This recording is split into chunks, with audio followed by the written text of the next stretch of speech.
Introduction. Air conditioning controls temperature, humidity, and air quality to ensure indoor comfort by removing heat and transferring it outside, cooling and dehumidifying the space. And this regulates indoor temperature and air quality by removing heat and moisture, ensuring a comfortable environment. Next is total load calculations, pure outside air. Total load calculations for outside air assess the energy needed to heat or cool fresh air based on outdoor temperature, humidity, and ventilation, ensuring efficient HVAC design. And these calculations determines the energy needed to heat or cool outdoor and return air by internal heat gains to enhance the HVAC efficiency. Next is the total load calculations with recirculated air. Total load calculations with recirculated air and external bypass systems determines HVAC needs by combining outdoor and return air. This method improves efficiency by reducing energy use for conditioning outdoor air, with the bypass system minimizing unnecessary cooling or dehumidification.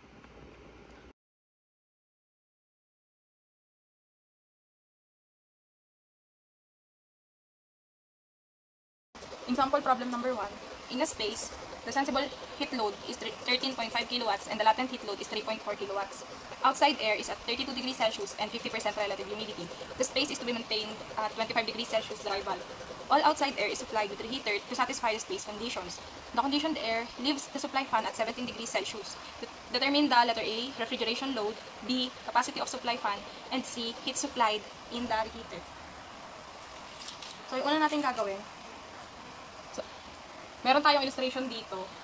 Makikita natin na yung pumapasok lang na hangin ay galing sa outside air. Pure outside air lang siya.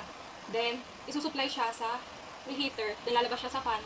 And, mapupunta na siya sa condition space para ma-maintain yung 25 degrees Celsius na temperature ng dry bulb and 18 degrees Celsius na wet bulb. So, sabi sa problem, meron tayong given values na sensible heat load or QS na 13.5 kilowatts. Meron din tayong latent heat load na, or QL, na 3.4 kilowatts. Then, meron din tayong temperature ng outside air na nasa 0.1 na 32 degrees Celsius. And meron siyang relative humidity na 50%. Then, meron din tayong given na temperature ng dry bulb sa 0.4 or sa conditioned space natin na 25 degrees Celsius and wet bulb temperature na 18 degrees Celsius. So, yung mga kailangan nating hanapin ay letter A, refrigeration load, na may formula, mass times natin sa difference ng enthalpy, or H1 minus H2. Then, in letter B, fan capacity, na may formula, mass, multiply natin sa V3. And then, yung letter C, heat supplied, na may formula, mass times H3 minus H2. So, yung mga kailangan nating dito sa formula, hindi sila given. Kaya kukuhanin muna natin sila isa-isa. Unahin natin sa pagkuha ng mass. So, para makuha natin yung mass, kailangan natin gamitin yung formula ng sensible heat load. So, QS is equal to MCP delta T, or T4 minus T3. So, pwede tayo, kagaya nung nasa PowerPoint, pwede natin siyang i-shift solve na lang, and pwede rin naman natin siyang i-derive kagaya nito. So, magiging M is equal to QS over CP times T4 minus T3. So, substitute natin yung given values. So, yung QS na 13.5 kilowatts or kilojoules per second over CP ng air na 1.0062 kilojoules per kilogram Kelvin times 25 na T4 natin minus yung T3 natin na 17 degrees Celsius. So, irekta na natin siyang Kelvin. Hindi na natin siya inad sa 273 kasi yung difference ng naka-Kelvin at naka-degree Celsius, parehas lang din naman yung magiging sagot. So, calculator lang natin. 13.5 over 1.0062 times 25 minus 17. Makuha nating sagot ay 1.68.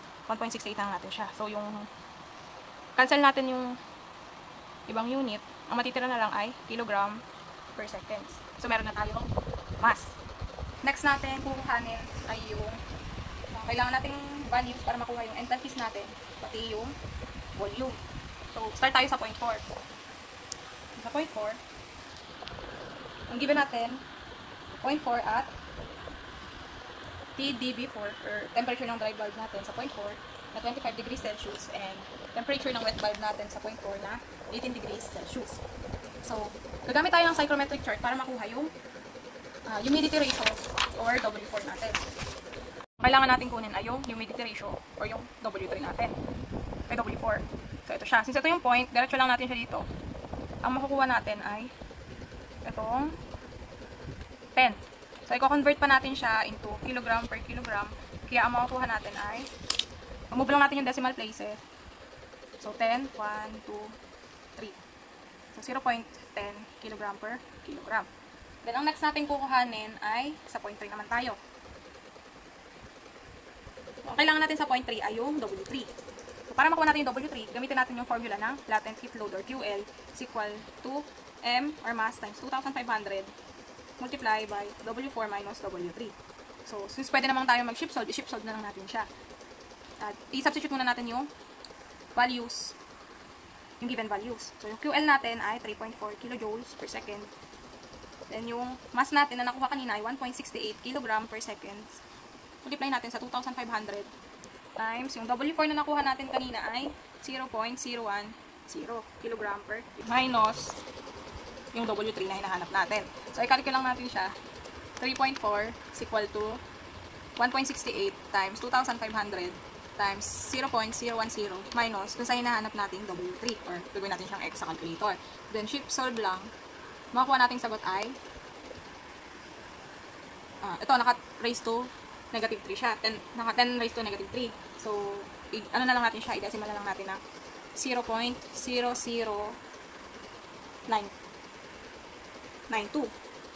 kilogram per kilogram. So, may W3 na din tayo. Ang next natin kukuhanin sa yung V3 natin, tsaka yung H3 natin, gamit yung given na T3 na 17 degrees Celsius at W3 na nakuha natin kanina, which is 0.0092 kilogram per kilogram. So, gagamit ulit tayo ng psychrometric chart. Yung temperature to yan, yung dry bulb temperature natin. Sabi dito, 70 degrees and 92 kg per kilogram yung W3. So, titingin tayo dito, 17. Ito yung 15, 16, 17. Ito siya. 17. And yung W3 natin or yung humidity ratio ay, 0.0093. Ay, 92. So, ito lang siya. Ito yung 9. Lagpas lang natin ng konti. Lagpas ng konti sa 9. And yung sa 17. So, ang makukuha nating volume ay ito. Nasa pagitan siya ng 83 at 84. 0.83 at 0.84. So, ito siya. So, ito yung, i-assume na natin, ito yung 83.5, ay 0.835 na volume. So, hindi pa siya umabot doon. So, hatian natin siya sa 5. 1, 2, 3, 4, 5. So, 0.833. Yun yung makuha nating V3. So, sulat lang natin siya. V3 is equal to 0.833. So, yung unit niya ay cubic meter per kilogram. Then, yung sunod naman natin kukuhanin yung H3. Doon pa rin sa point na yon. So, ito yung point na yon. Yung H na makukuha natin ay ito. Nakatapat siya sa 39.5. So, 39.5 yung H3 natin. Yung unit niya ay kilojoules per kilogram. Punta naman tayo sa point 2. Ang kailangan nating hanapin sa point 2 ay yung H2.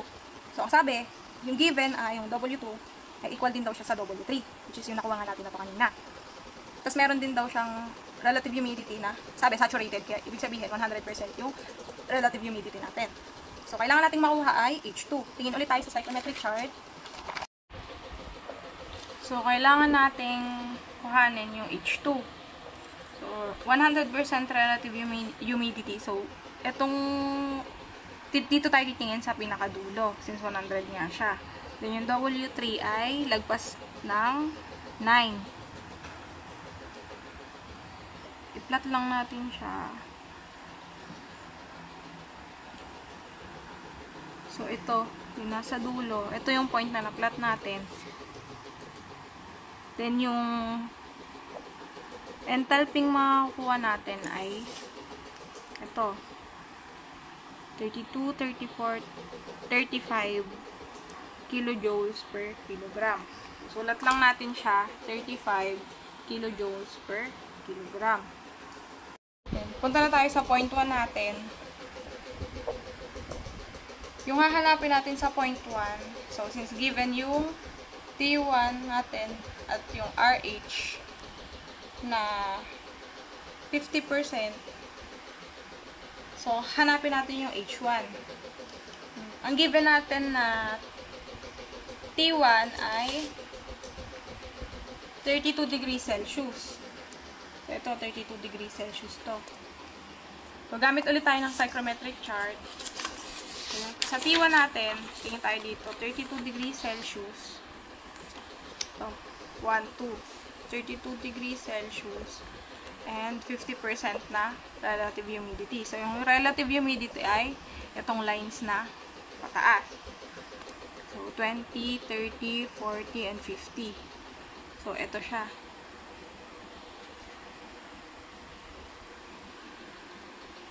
Ito yung point na na-plot natin. So, H3 yung hinahanap. Tingin tayo dito. So, ang makuha nating H3 ay 70.5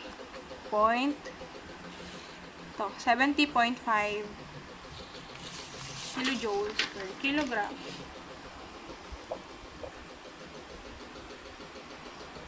So, nakuha na natin lahat ng kailangan nating values para ma-solve yung mga kailangan nating hanapin. So, solve na natin yung letter A na refrigeration load.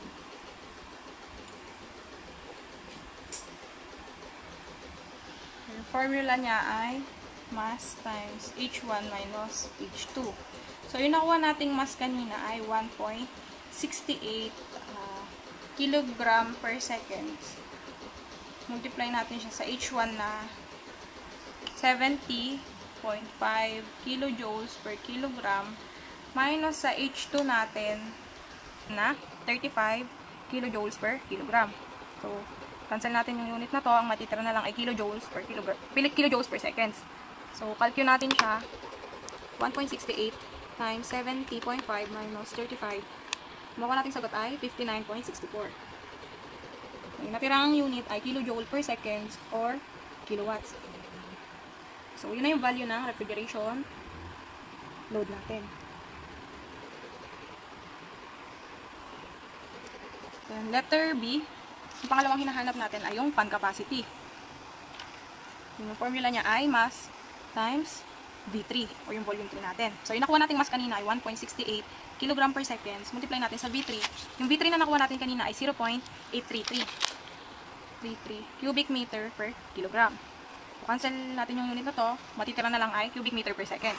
So, calculate lang natin siya. 1.68 times 0.833. Makuha natin sagot ay 1.40 cubic meter per second. So, ito na yung value ng fan capacity natin. And then, yung last na hinahanap ay yung heat supplied. Formula niya ay mass times H3 minus H2. So, yung nakuha nating mass kanina, 1.68 kg per second. Yung nakuha nating H3, balikan lang natin, 39.5 kilojoules per kilogram. Minus natin sa H2 na nakuha natin kanina, which is 35 kilojoules per kilogram. Cancel natin yung unit na to, matitira na lang ay kilojoule per second. Calculate natin siya, 1.68 times 39.5 minus 35 is equal to 7.56 kilojoules per second or kilowatts. So, ayun na yung value ng heat supplied natin.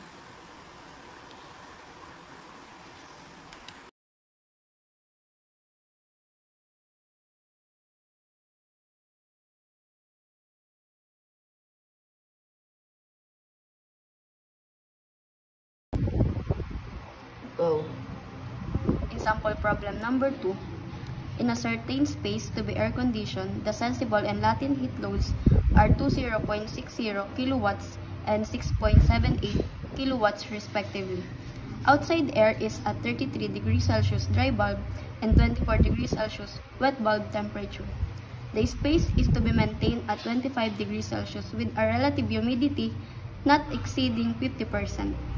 All outside air is supplied reheater. The conditioned air enters at 18 degrees Celsius.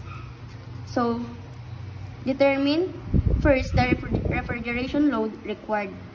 Next, the capacity of the supply fan. And lastly, the heat supplied in the reheater. So, let's list down the given.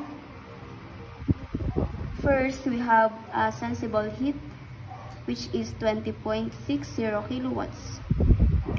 And latent heat na 6.78 kilowatts. So, meron din tayo ditong outside air na temperature ng dry bulb, which is TDB1, 33 degrees Celsius. And temperature ng wet bulb sa outside air, which is 24 degrees Celsius. So, meron din tayong temperature na given sa may conditioned space, which is TDB4 is equals to 25 degrees Celsius. And our relative humidity, ang relative humidity na to is nasa conditioned space din siya. Kaya RH4, which is 50%. So, meron din tayong given dito na 18 degrees Celsius. Nasa reheater naman siya. Nasa entrance pala siya ng reheater and conditioned space. So, TDB3 is equals to 18 degrees Celsius. So, first, at point 1, meron tayong given na TDB1, 33 degrees Celsius, and TWB1 is equal to 24 degrees Celsius. Para makuha natin yung enthalpy sa point 1, gagamit tayo ngayon ng psychrometric chart. Pa-plot natin dito yung dry bulb dito sa baba na 33 degrees Celsius and 24 na wet bulb. So, nandito siya banda. So, ang enthalpy natin ngayon na makukuha is 72.5. Estimated value is 72.5 kilojoule per kilogram.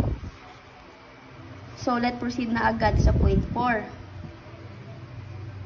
Sa point 4, ang gagamitin natin dito is temperature ng dry bulb, which is 25 degrees Celsius, and the relative humidity na 50%. So, para ulit natin makuha yung enthalpy sa point 4, is ipa-plot ulit natin siya dito sa psych chart. 25 degrees Celsius and 50% relative humidity. So, dito siya banda. Ano ba? 25 plus 50. So, ang estimated na value natin dito sa enthalpy is 50 kilojoule per kilogram. So, kukunin din natin dito yung humidity ratio sa point 4, which is 0.0095 kilogram per kilogram. So, let's proceed na agad sa point 3. Sa point 3, meron tayong temperature ng dry bulb, which is 18 degrees Celsius. So, ito lang yung given natin sa point 3.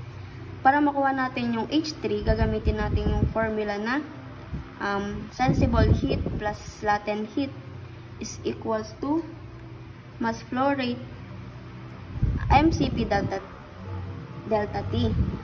Ang gagamitin natin ditong temperature is temperature ng dry bulb sa point 4 and dry bulb ng point 3. So, may dalawa tayong unknown dito, which is mass flow rate and hose mo, mali. So, ang formula na gagamitin natin para makuha natin yung enthalpy sa point 3, gagamitin natin yung formula na sensible heat plus latent heat is equals to MCP delta H. Ang gagamitin nating enthalpy dito ay enthalpy ng 0.4 and yung unknown natin which is H3. So, may dalawa tayong unknown which is ang mass flow rate and yung H3. Para makuha natin yung mass flow rate, gagamitin natin ngayon yung formula ng sensible heat is equals to MCP delta T. Ang gagamitin natin ngayon temperature dito is temperature ng dry bulb at 0.4 and ang temperature dry bulb 3 dB3. So, ang makukuha nating value dito is i-shift solve lang natin. Meron tayong QS na 20.60 is equals to yung unknown natin and yung CP ng air which is 1.0062 kilojoule kilogram Kelvin. Tapos, multiply sa temperature ng dry bulb which is 25 minus temperature ng sa pang dry bulb na 18. So, shift solve. Ang mass flow rate natin is 2.9247 kilogram per second. So, ang unit analysis natin dito, ang unit ng sensible heat ay kilowatts which is kilojoule per second.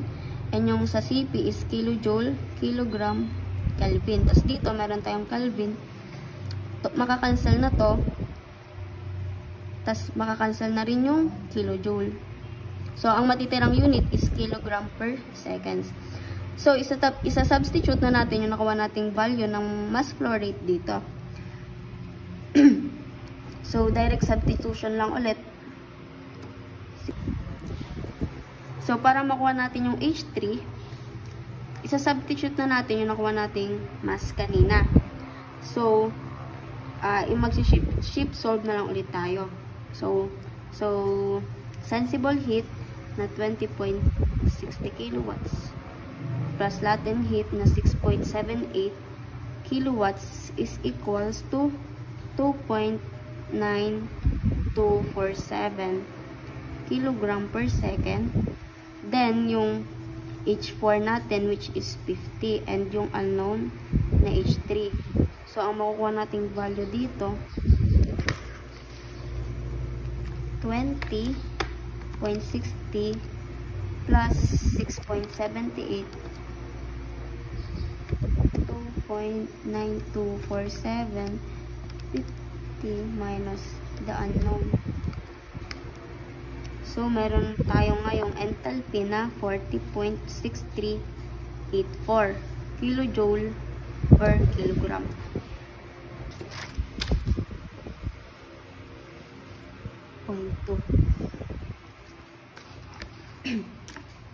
So, yung humidity ratio kanina na W3 is equal lang siya ulit sa W2 which is 0.0095. Para makuha natin yung H2, ipa-plot lang natin ulit siya sa side chart. So, ang estimated ko na value dito is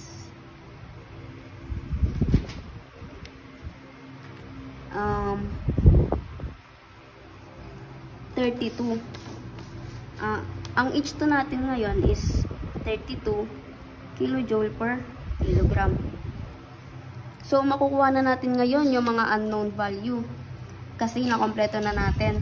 So, first, hahanapin natin ngayon yung refrigeration load. Ang formula ng refrigeration load is mass flow rate multiply sa H1 minus H2. So, yung mass flow rate natin is 2.9247 kilogram per second. Ang H1 natin is 72.5 kilojoule per kilogram minus yung H2 natin na nakuha kanina, which is 32 kilojoule per kilogram. So, ang refrigeration load natin, the value is 2.9247 multiply to 75.5 minus 30. So, ang refrigeration load natin is 118.45004. So, ang magiging unit natin dito is kilojoule per second. Kasi makakancel na. Kilojoule per second. So, mayroon na tayong, nahanap na natin yung unang unknown. Next, ang pangalawang unknown natin is the capacity of the supply pan.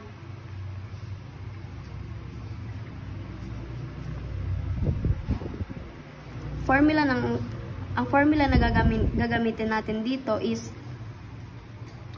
mass flow rate multiply sa volume at 0.3. So, yung nakuha ulit natin kanina na mass flow rate is 2.9247 kg per second. Yung volume na nakuha natin kanina, so hindi pa pala natin nakukuha yung volume. Gagamitin lang natin ulit yung psych chart para makuha natin yung volume 3.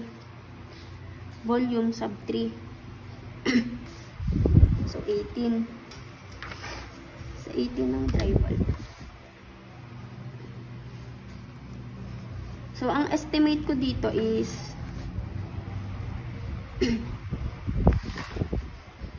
0.857 cubic meter per kilogram. So, ang value na makukuha natin dito is mass flow rate na 2.9247 multiply sa volume. So, meron na tayo ngayong capacity na 2.5065. So, ang magiging unit nito is cubic meter per second. So, next, nakuha na natin yung value ng. So, lastly, let's find the heat supplied in the reheater. So, heat supplied, ang formula na gagamitin natin dito is mass flow rate multiply sa H3 minus H2. So, yung mass flow rate natin kanina, which is 2.9247 kg per second, multiply sa 40.6384 kilojoule.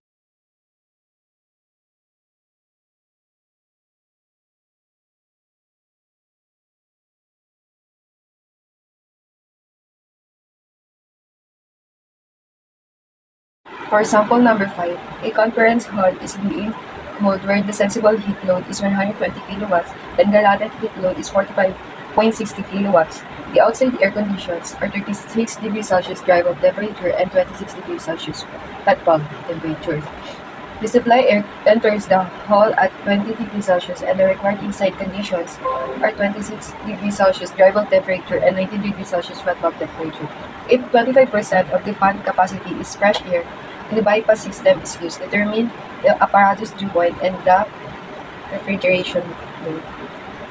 So, to determine the mass flow rate, we need to use the formula of sensible heat, which is Qs is equal to mCp delta T. So, since given na yung sensible heat, then the Cp and the T4 and T3, substitute the values. So, ang Qs natin is 120 kilowatts. And then, yung M na hinahanap natin, and yung value ng Cp na 1.0062 kilojoule per kilogram degree Celsius multiply by 26 degrees Celsius minus 20 degrees Celsius. So, solve natin siya by using shift solve. 120. 120.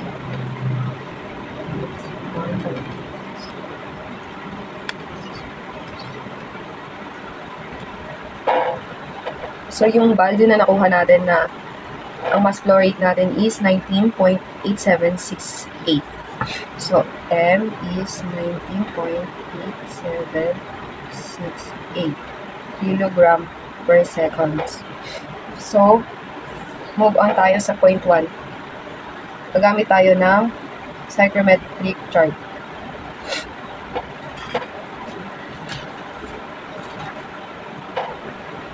Since ang point 1 natin, meron siyang dry bulb temperature na 36 degrees Celsius and wet bulb temperature na 26 degrees Celsius. So, point tayo sa chart natin. 36 and 26. Yung 36 natin.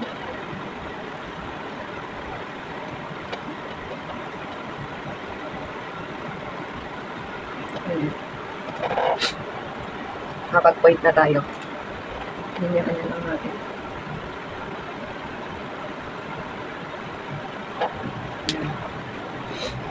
So, ang makukuha nating dew point temperature is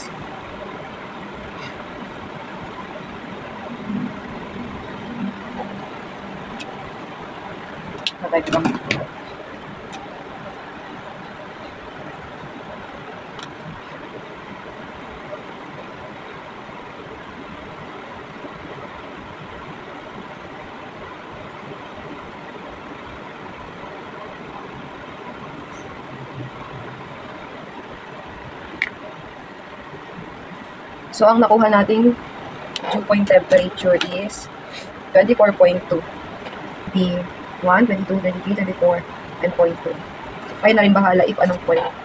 Pero para sa akin is 24.2 degrees Celsius. So, TDP1 is 24.2 degrees Celsius. Next is humidity ratio natin. Kuhanin natin din siya sa chart. Nag-line lang din tayo.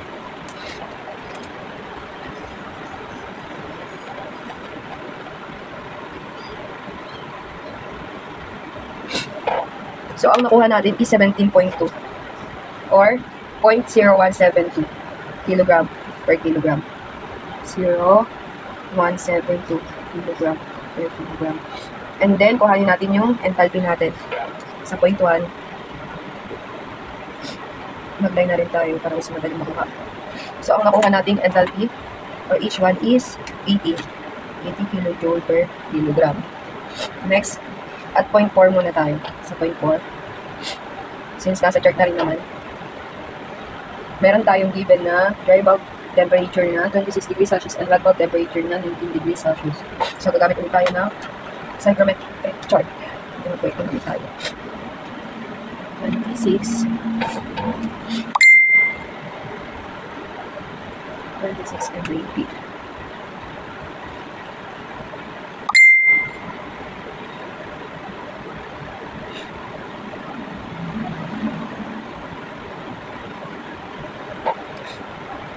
So, kuhanin natin yung dew point temperature niya. Digress tayo.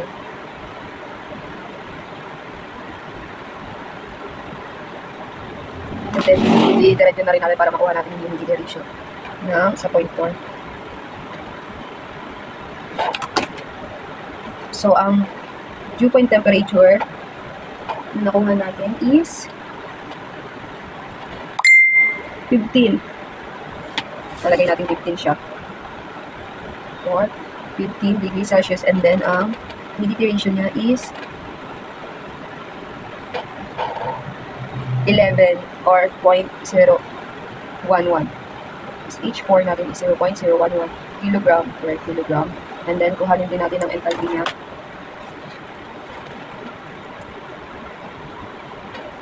So ang enthalpy na nakuha natin is 54 kilojoule per kilogram. Next, kuhanin naman natin ang SH3. Gamit yung formula ng latent heat. So, QL is equal to M 2,500 kilojoule per kilogram times SH4 minus SH3. So, since nakuha na natin yung mass flow rate, meron na rin tayong latent heat, meron na rin tayo SH4, pwede na natin substitute yung mga value sa equation natin. So, ang latent heat natin is 45.60 kilowatts.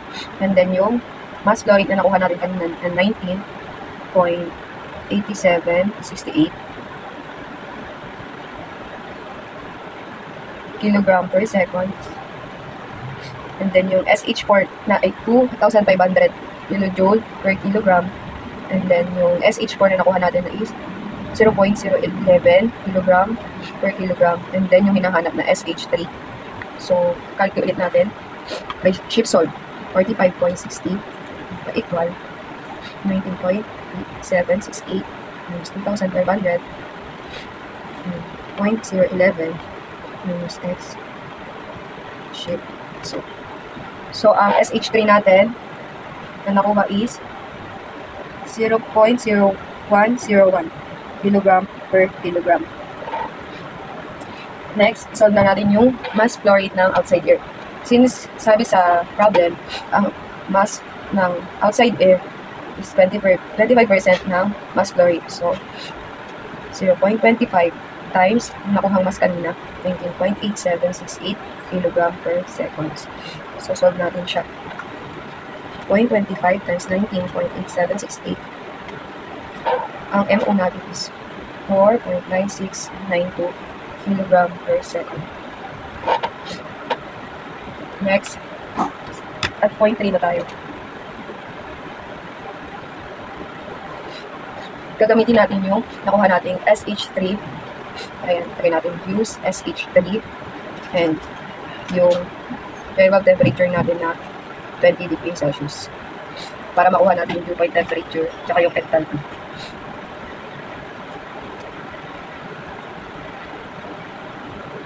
Ayan. Mag-charge ulit tayo. Ayan. Ang daming kulay. Sa 20 tayo. Ayan.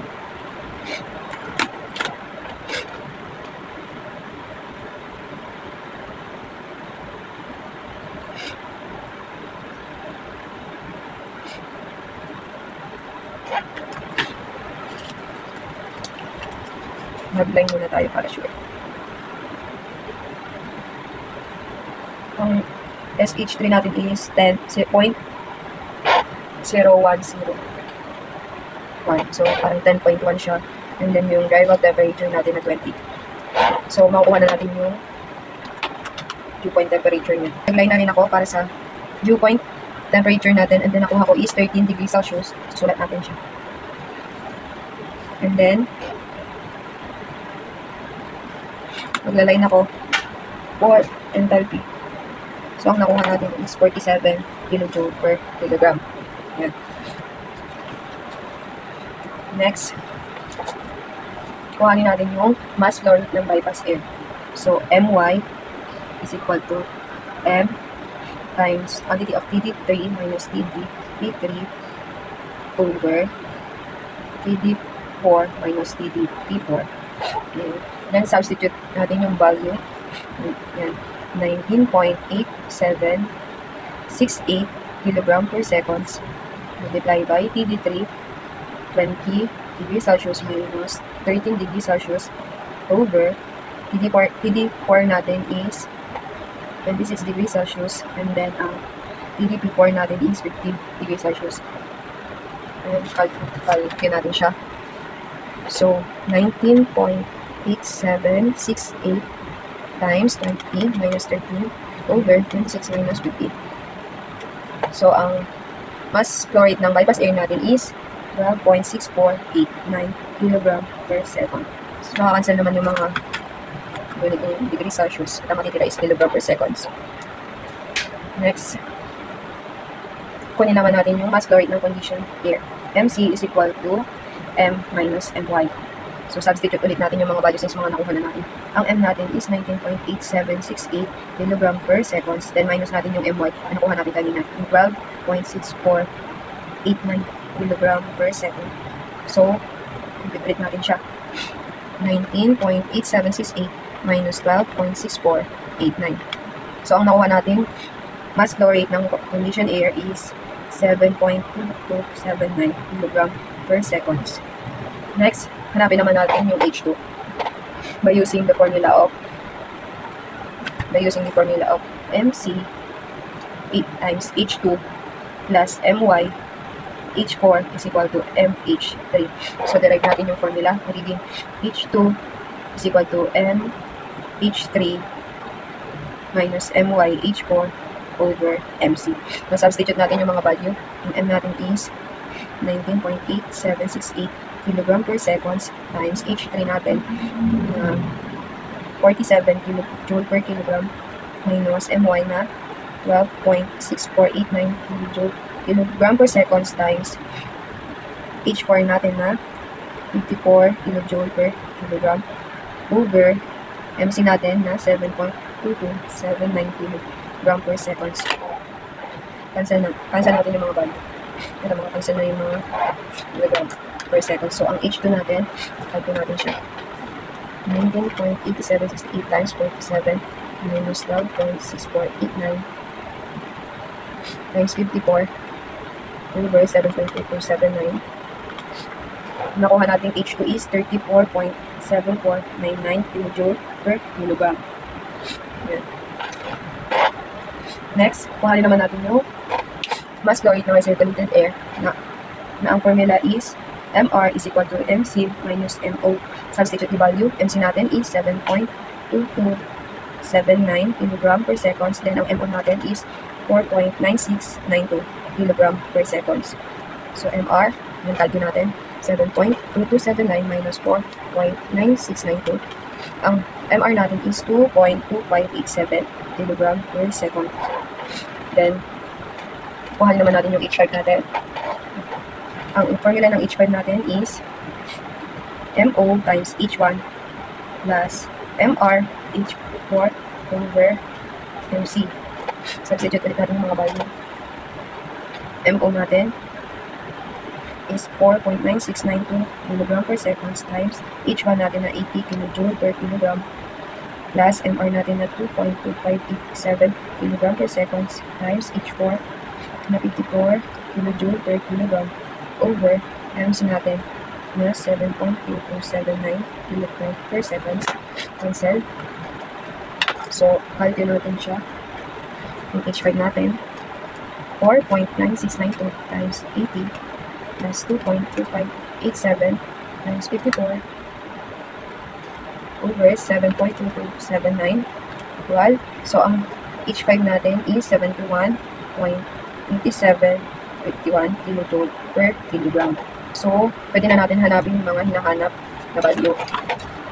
Yung A natin na apparatus dew point or TDP2. Yan, TDP2. Since ang RH natin is saturated, so 100% siya. 100% RH. And gagamitin natin yung nakuha nating H2 na 34.7499 para pagpalagay na natin na 35 kJ per kilogram. Pwede gagamit tayo ng psychrometric chart. So, 21, 22, 23, 35.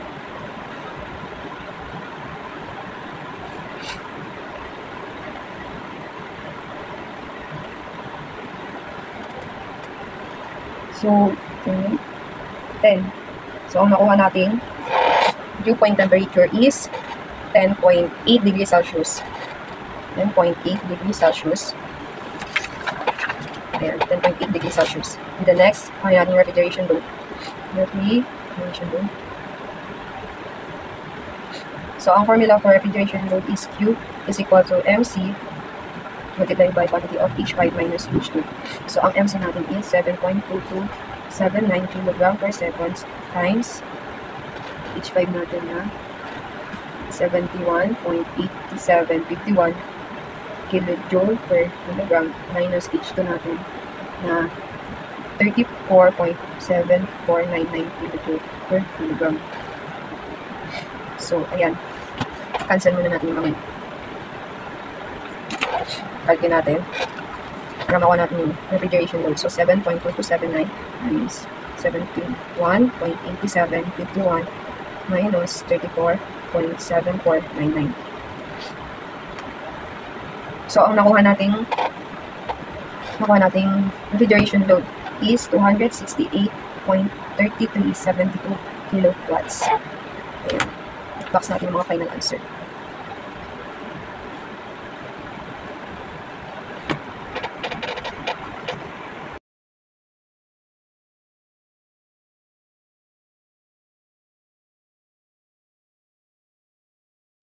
An auditorium is to be maintained at a temperature of 25 degrees Celsius dry bulb and 19 degrees Celsius wet bulb. The sensible heat load is 88 kilowatts and 58 kilograms per hour of moisture must be removed.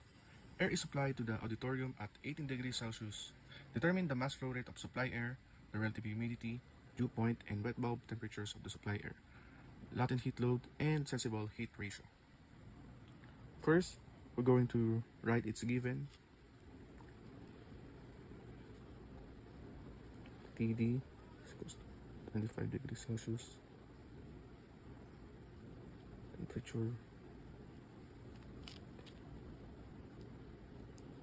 US 88 kilowatts. The moisture removed 58 kilograms per hour. TS 18 degrees Celsius. CP 1.65 kilojoules per kilogram times Kelvin plus 50 kilojoules per kilogram. After we write down the formula, we're going to use its formula for mass flow rate of supply air. The formula will be, the sensible heat equation is QS is equals to MCP TD minus TS. And then we're going to derive its formula. M is equals to QS over CP times TD minus TS, and this will be the formula after we derive it. Then substitute its value, 88 times 1000 over 1.005 times 35.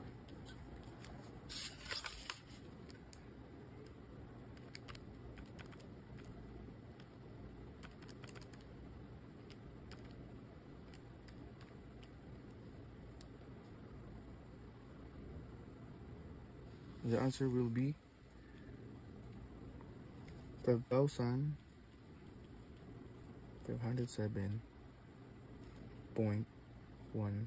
kilograms per hour, but we're going to divide it by 3,600,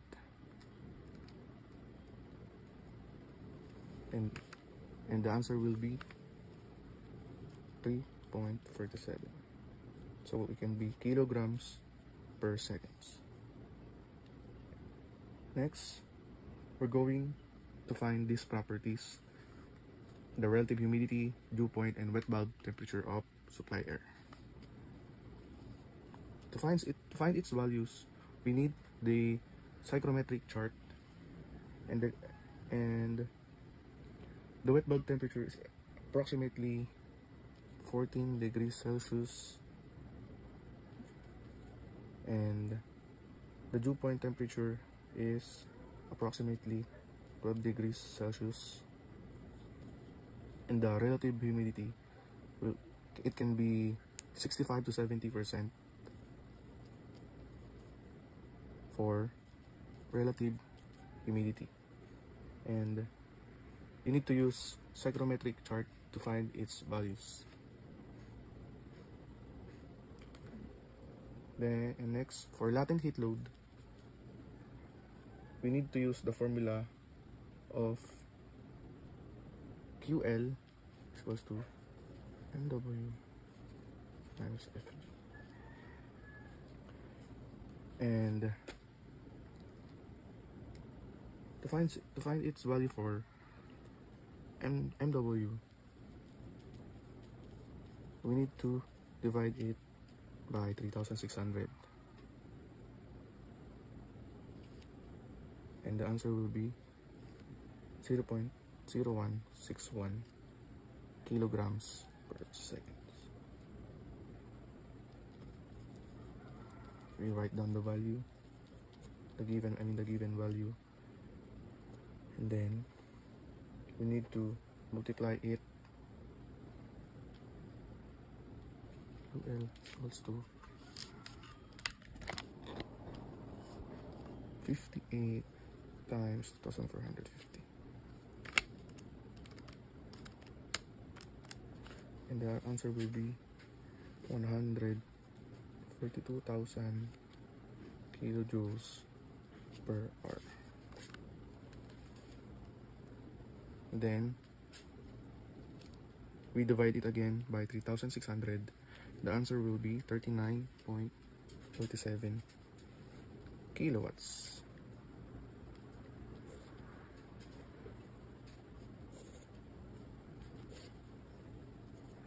Lastly, the sensible heat ratio.